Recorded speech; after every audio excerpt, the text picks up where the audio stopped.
Hi, and welcome to Benji's Cafe. Well, it's not really a cafe, it's my spare room. You know the setup.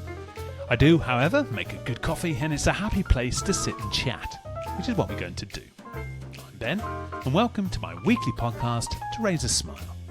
I love sport, I love showbiz, and I love being sober. Each week I'll be joined by a special guest to talk about one, two, or all of these things, or perhaps none of them at all. Let's just go with the flow. And hopefully it'll make you feel just a little bit better about life. So grab your coffee and enjoy listening.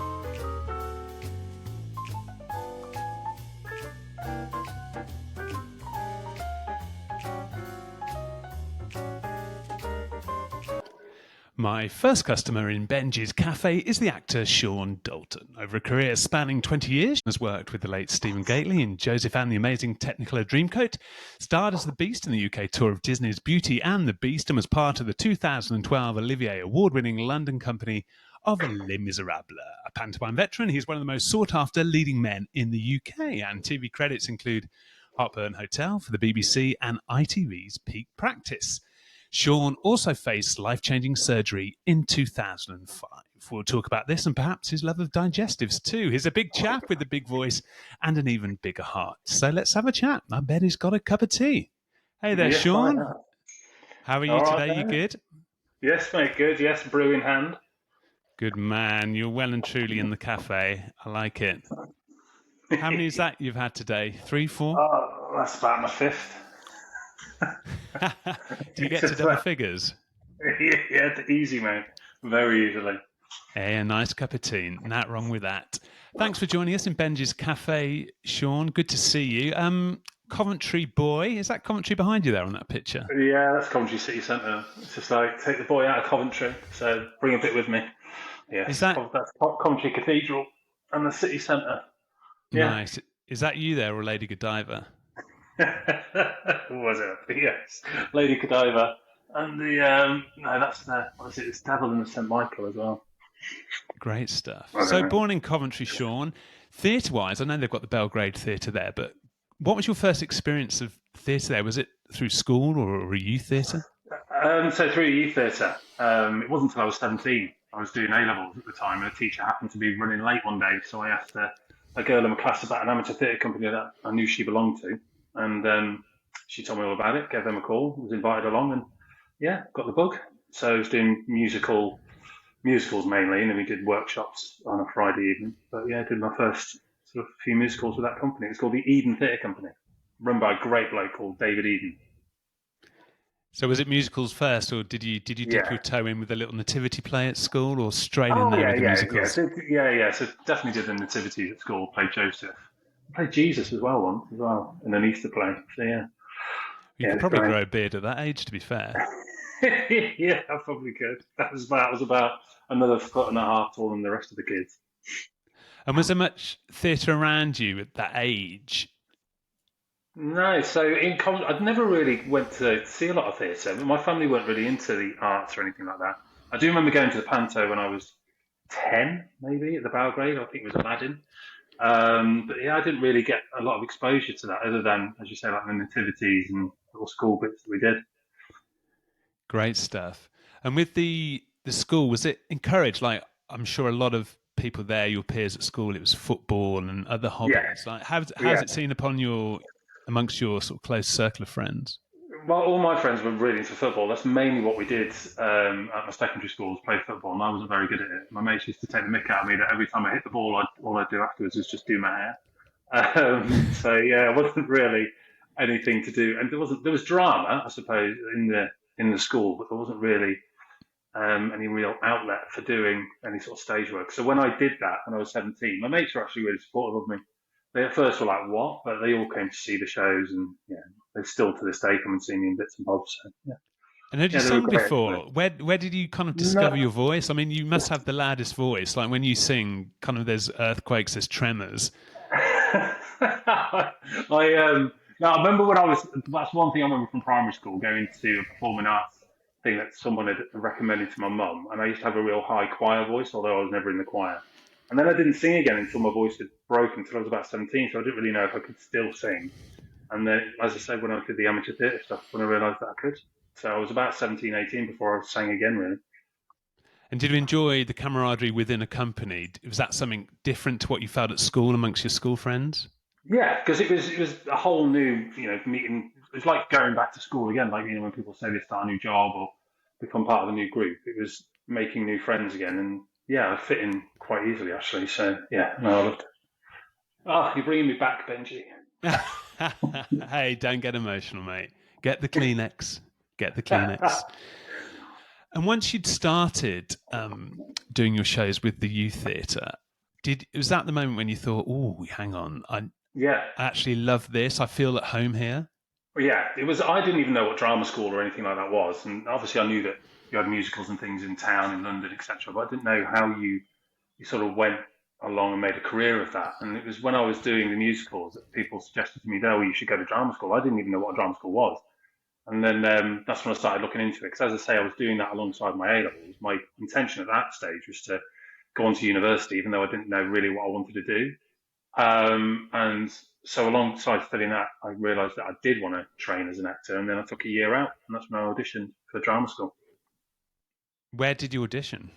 Birmingham School of Speech and Drama. I had one for Aura and for Mount as well, but Birmingham School of Speech and Drama, a couple of my friends from the amateur group had already attended and loved it, and spoke about how great it was, and that it really focused on the voice and actual straight acting rather than musical theatre. I thought, well, it's good to have a rounded education in stage. So yeah, I went to it's now part of the Birmingham Conservatoire, but back then it was called the Birmingham School of Speech and Drama. Although we called it the Birmingham School of Screech and Trauma.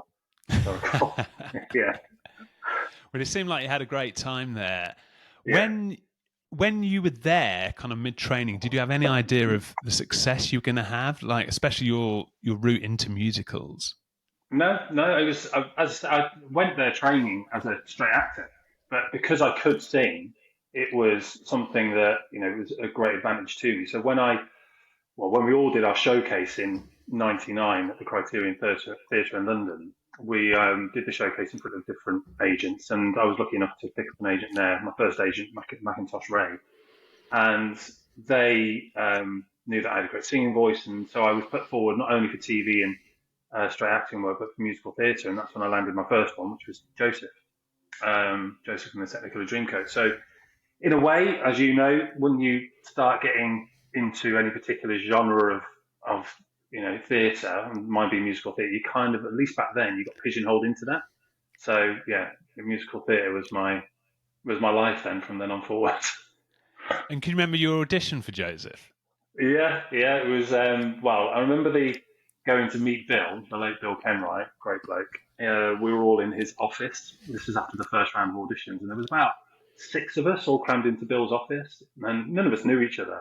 And Bill used to make us get up and sing like a verse and a chorus of whatever song we were auditioning with in front of each other. So that was quite pressurized, but it was fun as well. He made it made us feel at home, and it was a good laugh.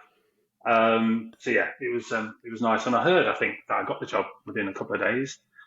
Bill was quite famous at making sure that auditions turned around quite quickly and offers were made. And once you had that offer, can you remember the turnaround? How soon was it before you Yeah. found yourself in Canaan? Well, it's like I auditioned in the March. It started in the April. I think it was like a week or so later, and so I had to jack in my job quite quickly. I was doing it at the time. I think I was working in a telecommunications place, like I think it was a cable TV place, and jacked that in. And then it was down to I think we started in Manchester. I think we were in Ashton under Lyne. That was it. Beautiful place. And we rehearsed there from the Monday to the Friday, and I think we were all on stage by the Saturday. It was all such a blur. Like we had about 5 days. It was mad. And youth theatre, I imagine your time at Birmingham during your training and then entering, a touring company. It's extremely social, isn't it? Was that something that you embraced, that you enjoyed, the social side, Yeah, that time after a performance to wind down? Is that something you yeah, embraced? definitely. Yes, I was back then. I was known as a bit of a beer monster. I mean, I was what 24, going on 25, and living the best youth that a boy could at that age. And yes, it was very much you finish the show because it used to be a two-show day, so 2 shows a day, and you just want to wind down. And you'd go to the local pub, you go wherever, and you'd have a drink. And being 24, you didn't really suffer with hangovers so much. So you were out a lot. I mean, most of the wages went on having a good time. I mean, alcohol, it does enhance anxiety, or certainly did for me. At Mm. that age, was it just fun for you? Were there any occasions where you're getting ready for a matinee thinking, having that regret, that feeling of, oh, why have I done it again? What? Yeah, definitely, definitely. It was. I remember being on stage once in Jake. I think it was the number Jacob and Sons right at the beginning of the show, and there was a move where we had to put our arms out to the side. We go Jacob, Jacob and Sons, and I just remember my hands shaking and just being like, why are you doing? And then you feel that kind of that retch at the back of your throat as well. It's just like, what are you doing? You're being paid to do a job here. You shouldn't be like this. I think it's probably one of the first times I actually ever thought, what I can't be letting alcohol, affect what I'm doing on stage. So yeah, I remember that quite vividly. And was it a feeling that you would just put to the back of your mind? It was almost like a reward, wasn't it? Especially on tour. Yeah, You got through that feeling of, feeling crap or feeling shit. And yeah. it's like, oh, pat on the back, I'll have a pint.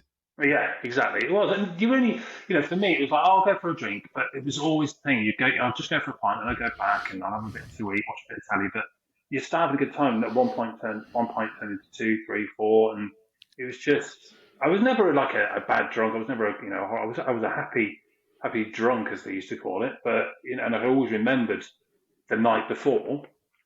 But I seemed to not know when to go enough and go home. That was my issue. But then, like I say, I was young still. I was 24, and no responsibility. So there was that side to it too. And did you play the 4 pints after end of show before last orders game as well? Yes. Because there's that window, isn't there? And you've got the Yeah. adrenaline and the buzz from the audience, and Yeah. you drink far, or one drinks far, or I certainly did. You would put them away until last orders. It's crazy. Yeah. Yeah. Yeah. And then when last orders was wrong, you'd get another couple of bites in just to make sure they lasted you for another 20 minutes. Yeah. Desperate times. Just to get you through the Joseph Megamix Yeah. the Yeah. next day. Yeah. Yeah. Or the 3 show Saturday that we had as well. That was deadly. So Joseph, obviously great fun on tour. You're playing, the great theatres that we have around the country. Mm. At what point did you start to think, okay, I've enjoyed Joseph, but I'm looking on to the next, looking forward to my next job? Well, we'd gone to London with it. So we'd been on tour for 2 years, and then I was lucky enough to be offered sort of being recontracted into going to London, where Stephen Gately was going to be joining the show. There was going to be a lot of facelift of the show. There's going to be new choreography, new sets, new costumes, etc. And I was offered to come into town. So that was my West End debut. Then what was then the new London Theatre is now the Gillian Lynn. It's where you and I worked together for the first time as well.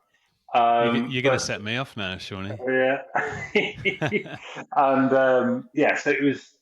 We finished. We were coming up towards the end of that year, and I just thought, look, I've done 3 contracts on this show now.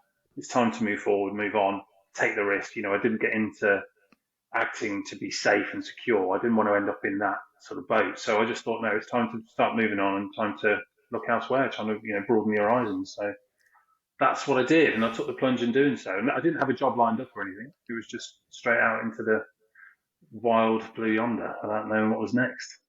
And interestingly, thinking about that time, Sean, we all knew your capabilities, your talent. You've got a great voice. Did you know how good you were, how good you were capable of being? I knew that I had a big voice. I knew that it was reliable. I never really, even despite the nights out, etc. I've always been lucky. I don't know if this was to do with my training at Birmingham, but I've never lost my voice. I've had colds and I've had coughs, etc. But it's never really affected my singing voice. And I think I've just had that. That's one good thing about my facility is that it's strong in that way. But I was never. I don't think I was ever cocky about it. I don't think I was ever. I'm fantastic and I know I can do this, that, and the other. I was always. I tried to stay humble, and I did that through making sure that I stayed grounded by my old friends from Coventry I still see, and being around my family, etc. So I tried to keep myself grounded and my expectations realistic. And I knew I had a chance to get roles that were coming up. Things like Les Mis and Phantom and whatever show was out there. But I never assumed I was going to walk straight into another job. I used to think, I think back then that my height, and you probably had this as well. I'm 6'5", and you're a bit taller than me, but I think my height was always something that I wasn't then as proud of as I am now. I think I made it a part of my insecurities that because I was so tall and big, that I stood out too much rather than it being a advantage. So yeah, I still had a lot of insecurities back then. I certainly don't anymore, but back then I had a lot more insecurities about my physical appearance. Well, you certainly had big hair. I remember, I think, joking Yeah, during Joseph, like, has your hair got its own equity card? it's because he wouldn't let us get our haircut. So my hair was all like this. Do you remember? I just washed my hair. We were all on stage. That was so funny. Sorry, can we just stop all of Sean's hair got an equity card.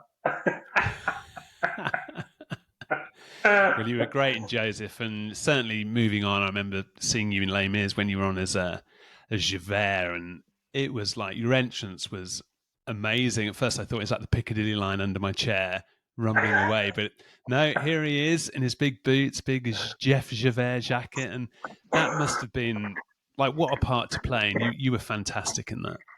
Yeah, I loved it. I mean, look, it was never my role in its own right. I was covering Hadley Fraser at the time, and it was just on the back of the 25th anniversary. Was it the 25th anniversary? Yeah, the 25th anniversary in 2010. So there was a lot of hype around it at the time. Alfie Boe was leading the company. We had Matt Lucas as Thenardier, and I was, cast as factory foreman with the first cover Javert, and I was like, "This is fantastic." Les Mis was a show I'd always wanted to do ever since I'd seen it and heard about it. And then when I was at drama school, I used to, sing all the songs on the audio cassette tapes that we had then.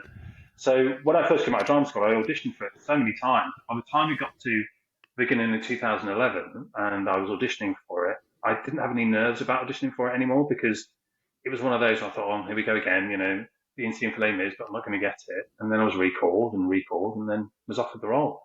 And I was so overjoyed. I was just so happy. I'd managed to achieve one of my ambitions, and yeah, consequently moved to London, and yeah, had a great couple of years on it. It was fantastic. I absolutely love playing the role. And if we can, do you think what happened to you health wise between the drinking on Joseph, the shakes, the collywobbles during a matinee, to that fearlessness going into Les Mis, into the rehearsals, into auditions, do you think that shifted your mindset? And if you can explain to us what happened, the build up to your operation, and Yeah, also how that almost changed your outlook on life and your career, gave you that positivity? yeah. So, I mean, to give you a bit of background without going into too much detail, but back in No, we '93, want the details. Was there but blood? Was there blood? back in '93, so we're talking a long time ago now, so 31 years ago. I don't know about you, but I certainly was in the '90s. There was a lot of underage drinking going on. I was 16. I think I was a few months away from being 17. I used to have the odd beer and here and there with my friend at the time, Aidan, and my best friend at the time, Aidan, and we'd have a few drinks and get a bit drunk, but nothing too messy. And a couple of days later, I had this really horrible pain in my stomach, and it was vomiting, etc. And doctor was called out. Doctors used to come out to your house then. Just said to my mum, always got gastroenteritis, which I found out if any doctor ever says to you you've got gastroenteritis, it's basically a generic term for them to say you've got something wrong with your belly. They just don't know exactly what it is. So they said it was gastroenteritis. So it wasn't, that was that. Passed, couldn't eat. It was very painful. But then every sort of 6 months, every year, if ever I had a drink, it seemed that a couple of days later I'd get this pain and be ill again, be in bed. And that carried on for many years, all through Joseph, etc. I had a couple of attacks similar. And I used to just call it my illness. Didn't know what it was. And in 2004, eventually I went to a hospital after having a particularly bad time with it. And they did an ultrasound and they said, "Yeah, you've got pancreatitis." And so for all these years, I'd gone undiagnosed, and pancreatitis is irritated by alcohol, and they didn't know why I had it. My brother happens to have it as well. We both tested for a genetic cause. Apparently, we don't have that gene that they look for. It's just one of those anomalies. So I didn't give up drinking straight away, I tried to get around it. I thought, I'll have a drink and then I'll have a glass of water, etc. But eventually just got to the stage where whenever I had a drink, I was always suffering the next day. Not massively, but I'd be sore and uncomfortable. And then one day in March, and I remember it was March 5th, 2005, I just said, right, I'm not having a drink. And the next day, no, not having a drink. That weekend, no, not this weekend. I never said to myself, I'm stopping drinking. I just stopped. And a few months later, I don't know if it was in response to the detox of my body, but my spleen ruptured. They call it splenic vein thrombosis, and it's a very rare condition where the pancreas had basically swollen so many times that it had started to suffocate or strangle the vein that leads to the spleen. And it had enlarged the spleen, so the slightest thing was going to make it either leak or burst. And I was asked to go and cover on Beauty and the Beast, cover the Gaston role. I wasn't on that show at the time. And whilst rehearsing it, I started getting very ill. So I could hardly breathe and sweating a lot. I could still sing though. And I was going to say, your show pants weren't too tight, were they, mate? Yeah. And then went home. They sent me home, and I went and got tested and said, yeah, you've got pneumonia in your left lung. And so I went to the hospital in Surrey at the time, where I was living.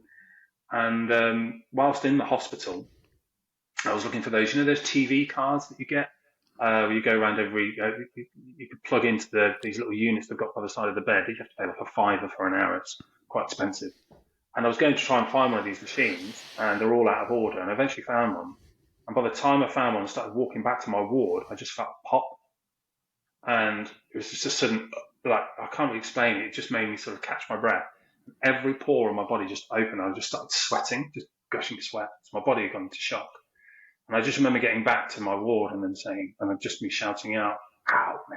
I didn't care. And then next thing I knew, I'd been sedated. There's people all around. They'd called all my family down from Coventry, and people around me. I was in and out of consciousness, and my spleen had burst. And luckily, I was in hospital. I woke up a week later.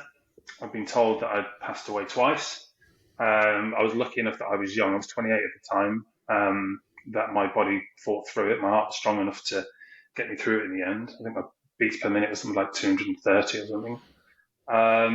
And all the doctors would say to my family, to my mum, was, when they asked about my chances, was he's young. So when I then was eventually discharged from hospital during this time, because I'd been lying on my back for so long, my muscle had atrophied. I'd lost like 4 stone in weight. I had to learn how to walk properly again without a physio. I remember seeing you in hospital. Yeah. From behind. I was very thin. Yeah. I thought it was Wurzel Gummidge. Yeah, it was Wurzel Gummidge. I remember you were so gaunt. You were so gaunt. Yeah. My brother said I looked like a lollipop head. It was just, I really was. I was so thin. But yeah, it was basically my muscle, as I say, the muscles had atrophied, and I'd had blood poisoning from the spleen bursting. Can you remember where you were on stage when you first had that? Was it excruciating pain? Was it a gradual demise? Can you remember? It was gradual. It was a gradual sort of. When that happened, when I was covering for Gaston on Beauty and the Beast, I just remember not being able to breathe properly and sweating a lot, and just only being able to breathe through one nostril. My left lung was blocked, so I couldn't breathe through my left nostril, which was really strange. And yeah, so that's when they sent me off to hospital, and I got scanned, and they said I had pneumonia. But yeah, the surgeons afterwards, they just said to me, you are lucky to be alive. You should not be here. God or Mother Nature or whoever, I always remember this, God or Mother Nature or whatever you believe in was on your side, because you should not be here for what your body went through. And that just really, I don't know, just whacked me. The whole experience just threw me on my backside and just gave me a slap around the face. And it made me, I thought it was going to make me less confident of a person, but if anything, it made me more.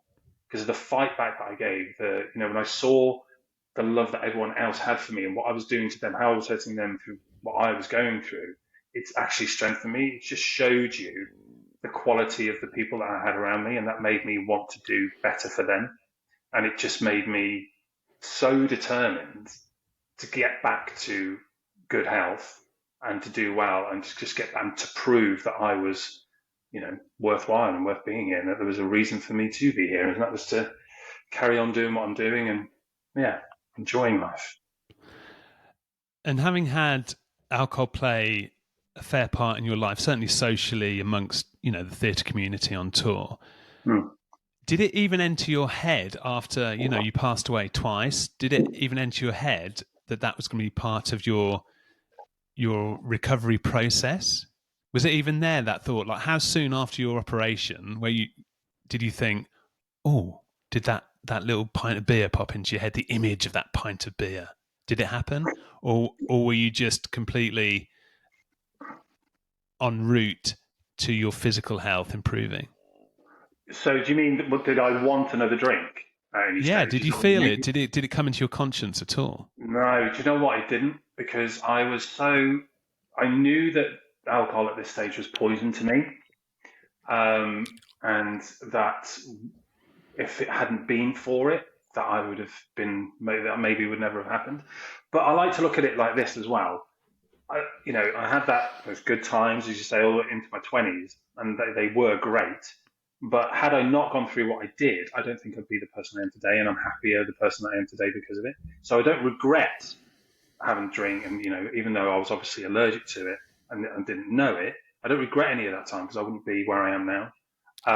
So as much as it was a horrible time, it was a testing time, but it gave me better character as a person, I think. So I was always one of those that, I don't know if I can, I don't have the confidence that I do when I have a drink. And I relied on alcohol to give me the confidence that I needed on a night out. Now I don't need that. I don't need it. I never thought I'd be as confident as I am now. I used to be quite a shy person when I was younger. So yeah, I certainly don't have nerves going into auditions much anymore.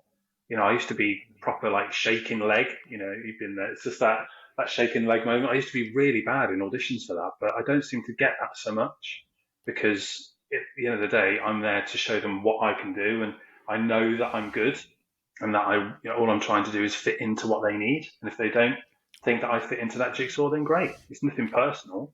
It's just that's what it is. But I like to go along knowing that I will give my best, and that's what I do now.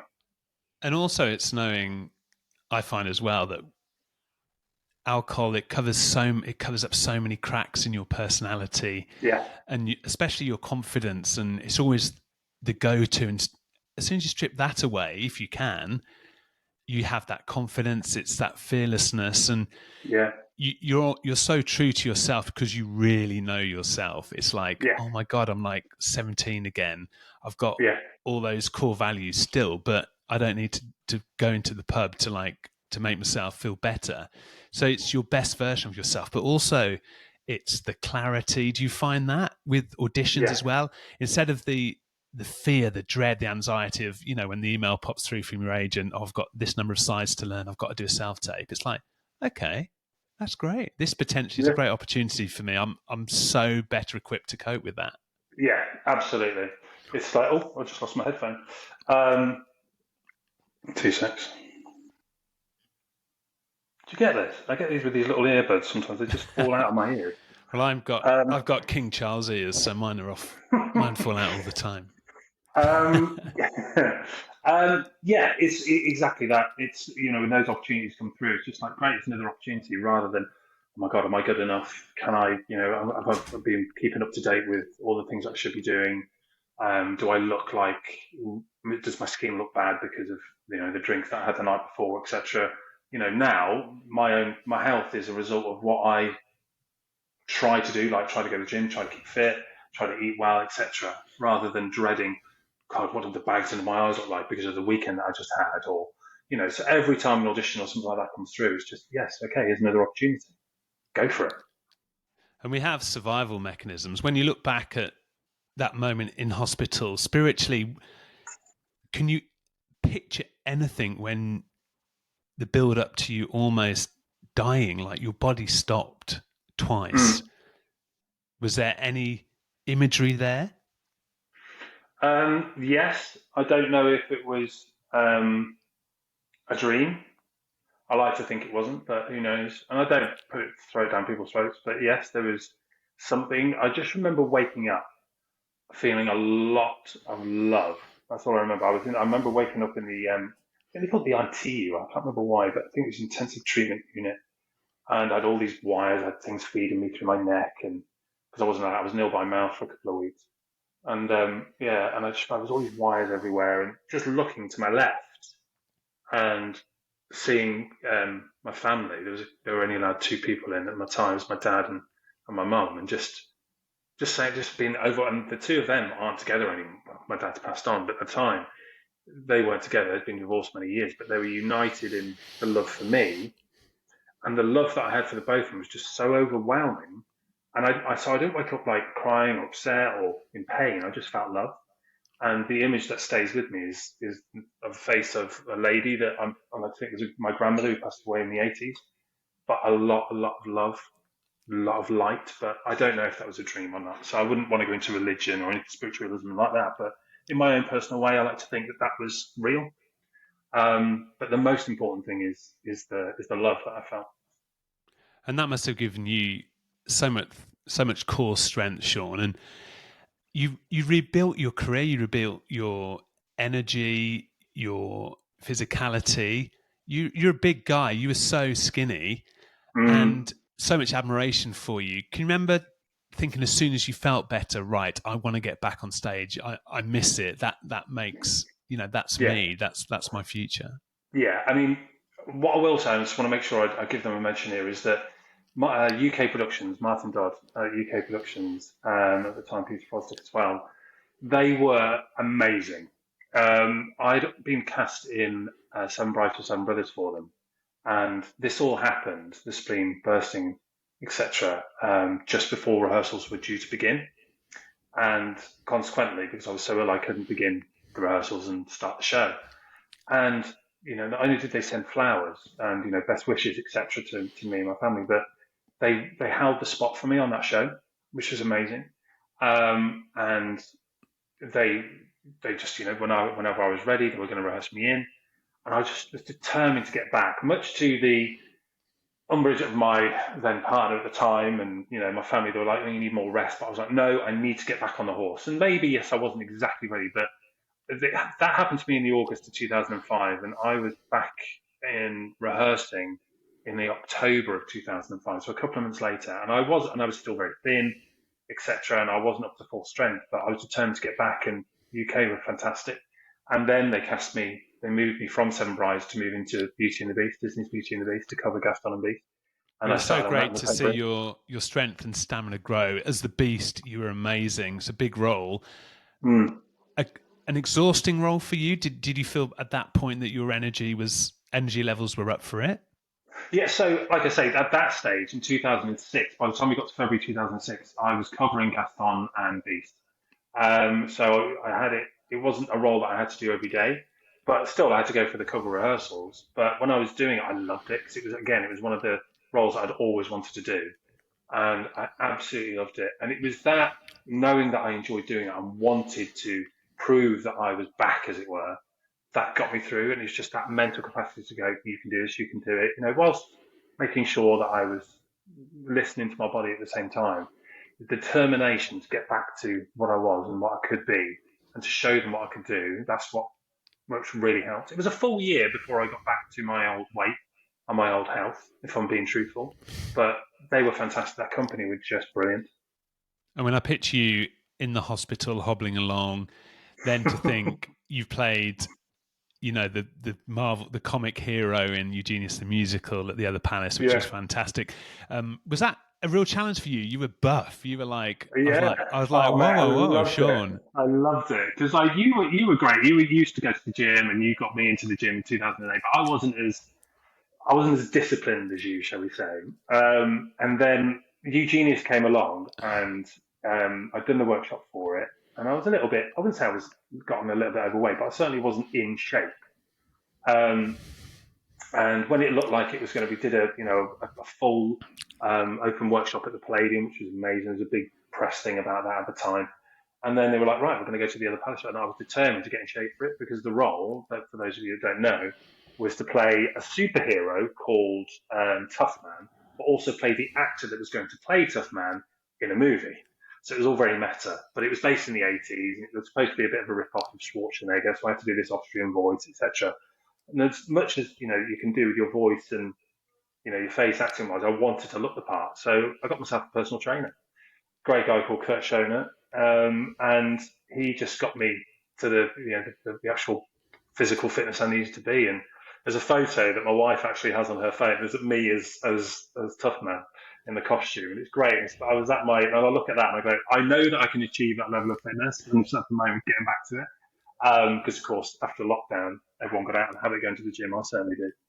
But yeah, I actually really enjoyed buffing up and getting big for that role. So when you look at me in there and then you think about what it was like in 2005 when I was like this, yeah, it was a long way. And I did Tough Mum when I was 41 as well. So that was another thing to go, yeah, do you know what? I can still do this. I've still got it. And still rock the heels and kinky boots as well. Yeah. Yeah, Kinky Boots came. I finished Eugenius. I'd auditioned for Kinky Boots and I thought, I haven't got it because I didn't hear anything.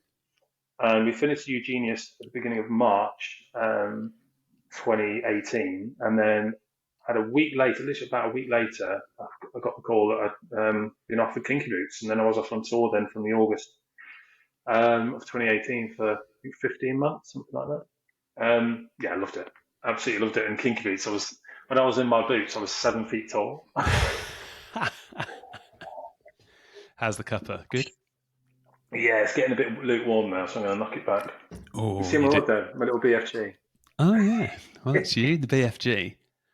I just got so fed up with going to digs, right, on tour, and the little mugs that they have, when you're visiting. I'm just like, how can I get a decent brew out of that? So I was just like, when I got this, it's like a pint. I love it.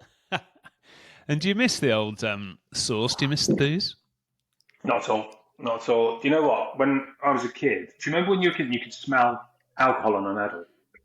And you'd be like, oh, it's one of those things you could smell it on a parent or something like that. And you'd be like, oh, and that's what it's like again for me now. Not that I'm like a snob about it at all. I mean, my mates all still drink. I become the taxi service, which is great. I don't mind doing that.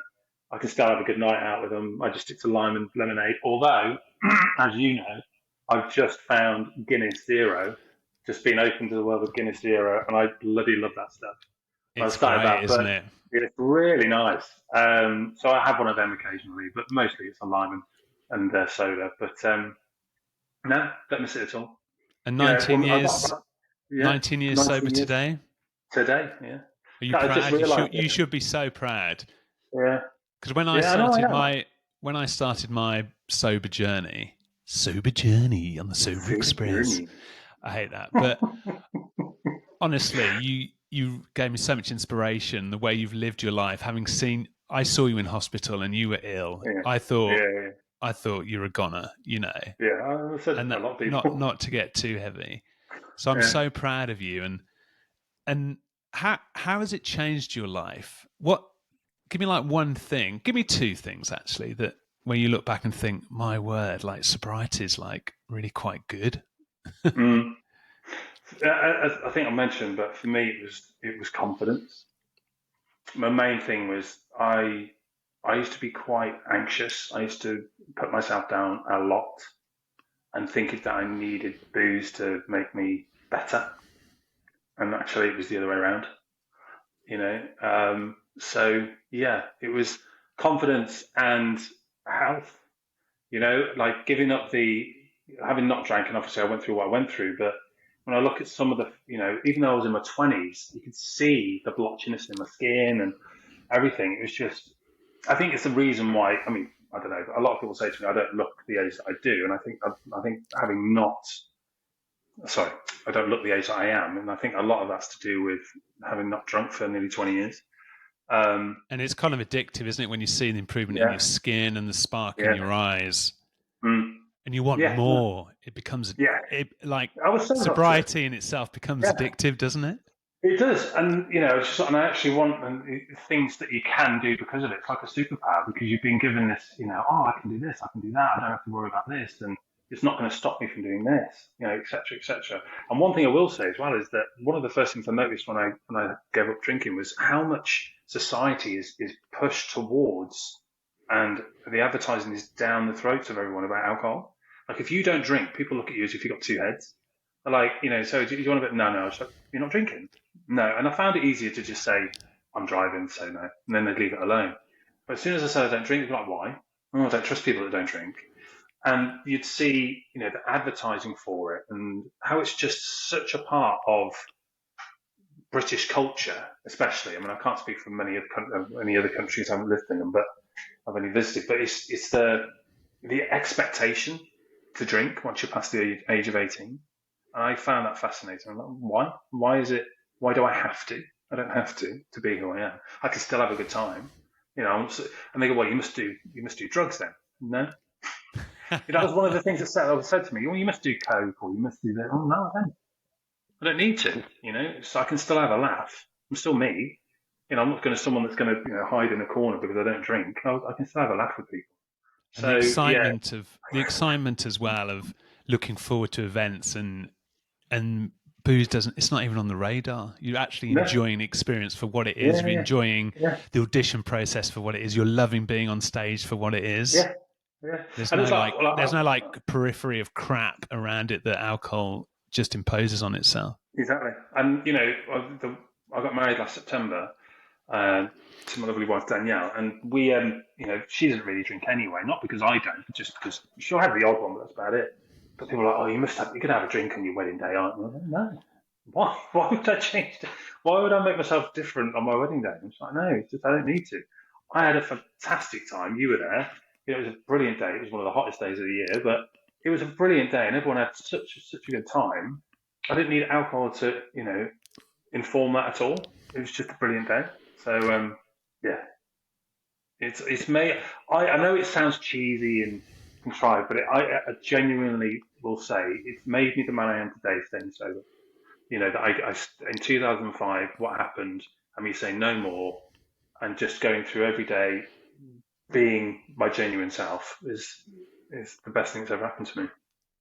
And we all know people who hide the fact, probably had the thoughts I certainly had, knowing that they drink too much. How can you do something about it? But the benefits of stopping, life is immeasurably better. Yeah, no, it is. And it's, I still see, I've got friends and family as well that, still in that sort of grip of they need to have I wouldn't say they're alcoholics, but they need to have a drink. They can't get through a week without having a drink here or there, and the stress of work, and just get in, have a glass of wine. And I get that. I'm not judging people doing it at all. But for me, I suppose, and for you as well, it's just, when we do have those stressful days, it's just finding another way to deal with that. It might be for some people to go to the gym, I don't know, go for a run, etc. For me, it's just a lot of tea. Hey, you're in the right place, Benji's Cafe. I wouldn't have opened Benji's Cafe had it not been for being sober. Yeah, it's so easy to put things on the back burner. And it's about embracing friendship, about remembering the good times and realizing life's pretty good. It's like really good. It can be shit, but you're in a better position to deal with those shit days. Yes, exactly that. And one thing I will say is, what's kind of sad is that there's some friendships that are kind of dwindled away because of there's no alcohol involved anymore. Because they still like to have a drink, and that's fine. It's great to have a drink, but it's like they don't know you as the person they thought they knew because you don't drink, and that's kind of sad. But it's also like, no, I get it. People do drift apart. But for me, I never went, I'm never drinking again. I'm not sure what your mindset was when you stopped. I know there was reason for you stopping, but for me, I never went, I'm never drinking again. I just said, I'm not having a drink today. And the next day, I'm not having a drink today. I'm not going to have a drink this weekend. No, I'm just going to have a Coke. Or I'm just going to have a lime soda. And then it just 1 week turned into 2 weeks, turned into 3, turned into a month. I never put the pressure on myself to say, you are never drinking again. I think when we put that pressure on ourselves, that really hinders our, I don't want to say recovery, because I don't think I was an alcoholic, but it hinders our sort of progress in our path to actually never drinking again, because putting pressure on yourself like that can actually make the situation worse. So for me, it was just, no, I'm just not going to do it today. I'm not going to do it this day, this week, this month. And then 19 years later, here I am. So, yeah, that worked for me anyway, to not put that pressure on myself. It's just like, no, I'm just going to see how long I can go for. That was it. And I think I stopped initially because of my hair transplant, the old weave. Yeah. The old David Dickinson. It looks brilliant. Hey, let's go to auction. It looks brilliant. But the doctor said to me, Ben, you're going to have to stop. I think it was 2 weeks before the transplant, and then a week afterwards. No booze. I was like, what? Huh? And I started to feel a bit better. And it was my partner, Reece, said, I don't think you'll drink again. I was Were like, you what anxious fuck? about it then? Were you About the anxious about it? transplant or not drinking? No, as in about like him saying that, were you like, oh my God, how am I going to get through the week? Yeah, Were you worried? that's my first thought. And then I thought, hang on, I remember looking at diaries with jobs thinking, oh, when can I get really pissed and give myself a day in between? Yeah. And it starts to like dictate Planning your diary. planning your week around Yeah. getting pissed, yeah. And the reality is I needed to address it. So this was the catalyst. And it was Reece, my partner, who said, I don't think you'll drink again. I was like, what? Fuck off, of course. It was my birthday like 2 weeks after the transplant. But it was that feeling of starting to feel just healthy and good, and that anxiety going, that depression, that routine of feeling just crap, but doing it again and again. And it just freeing you up. And I think your message is great because it is like you can be so happy when you just trust yourself and who you are. Yeah. And like, Exactly I've always loved a good time, actually but said I that, feel haven't I? such a better person. Do you know what I mean? I feel such a better person. Yeah, no, you do, and I can see in you like the difference. For me, it's just like obviously we've known each other for a long time now. I can definitely see the difference in you. It's great, mate. I'm really proud of you as well. It's just like what you're on how many days now? 314, I think it is. That's the nuts Amazing. thing is, like some day I've got the I'm Sober app, of course. Yeah. But some days I just forget to click onto it to have a look, and it's like that's how far I'm coming, which I love. It's that It's part of your day. It's part of your life. yeah. It's like I don't think it's like just me now. Yeah, it's like today when we were setting up this today. It was like I went off and I just thought I realised I was oh my God, it's 19 years today since I gave up the booze because it's such a normal part of me now. Even when the anniversary passes, sometimes I don't even realise. In those first few years, you do, but right now I'm like, oh my God, yeah, it's 19 years today because you do because it's become part of your day to day. It's part of your life now. It's brilliant. Well, we're in Benji's Cafe. We shut for the dinner shift, I'm afraid, Sean. But what's on the menu at yours tonight? You got a nice feed? Oh, what's the wow? Do you know what? I might have a steak. I've got a nice little Tesco finest steak in the fridge that I'll get out and start marinating in a minute. So, I think I'll have a steak, a bit of veg, maybe some sweet potato fries for a treat. Yeah. Oh, cheeky. That's nice. Strawberries and blueberries for my pudding. You should be so proud of yourself. Your career's amazing and continues to be amazing. And it's really great that you could drop in to Benji's Cafe for a little cup of tea and a little chat. And pleasure, mate. It's really good to see you doing so well. And you should be really proud of yourself. You too, man. It's just like fair play to you. So nearly coming up on a year now. We have to celebrate. I know. Cup of tea and a biscuit. Should we have a biscuit? Should we have a biscuit? Digestives. Do a Dalton dip. The whole thing. The Dalton dip. Have a good day, Sean. Thanks for joining us. You too, Aaron.